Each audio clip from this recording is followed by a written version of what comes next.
ఆదివారం జరిగిన ఐపీఎల్లో 2 మ్యాచ్లు ప్రేక్షకులను ఎక్కడా డిసప్పాయింట్ చేయలేదు. ఉత్కంఠ భరితమైన పోరులు, యువ ఆటగాళ్లు బాదే 4లు, 6లను అభిమానులు ఎంతగానో ఎంజాయ్ చేశారు. అద్భుతమైన ఫామ్లో ఉన్న రాజస్థాన్ను చిత్తు చేసి కోల్కతా తొలి విజయం నమోదు చేయగా, వరుస విజయాలతో దూకుడును కొనసాగిస్తూ పాయింట్ల పట్టికలో పంజాబ్ అగ్రస్థానంలో నిలిచింది. ఐపీఎల్ 19వ సీజన్లో ఎట్టకేలకు కోల్కతా బోని కొట్టింది.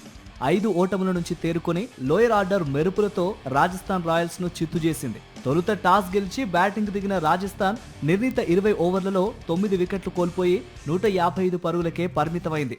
ఓపెనర్ వైభవ్ టాప్ స్కోరర్ గా నిలవగా యశస్వి పర్వాలేదనిపించాడు. ఆ తర్వాత వచ్చిన రాజస్థాన్ బ్యాటర్లందరూ ఒకరి తర్వాత ఒకరు పెవిలియన్ బాట పట్టారు. హెట్మయర్ 15, పరాగ్ 12 పరుగులై చేయగా Dhruv Jurel, Parag, Ravindra Jadeja single digit స్కోర్కే పరిమితమయ్యారు.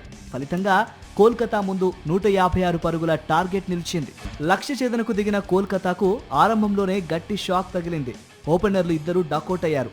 Top order, middle order చేతులెత్తేగా మరోసారి బాధగా మైదానం విడాల్సిన పరిస్థితి.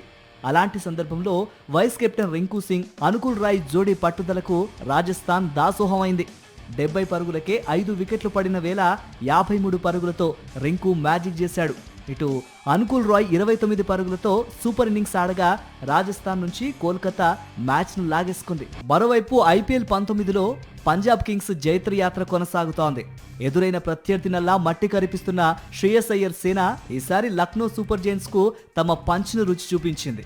ఓపెనర్ ప్రియాంష్ ఆర్య అసాధారణ బ్యాటింగ్తో 93 పరుగులు చేశాడు. మరోవైపు కూపర్ కొన్నల్లి సైతం విధ్వంసకాండతో శివాలెత్తాడు.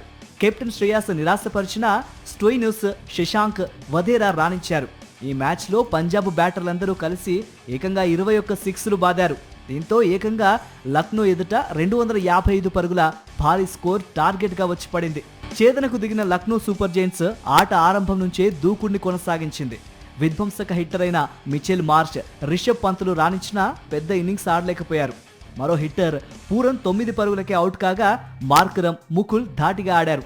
కానీ రన్ రేట్ అంతకంతకు పెరిగిపోవడంతో వీరేమీ చేయలేక చేతులెత్తేశారు.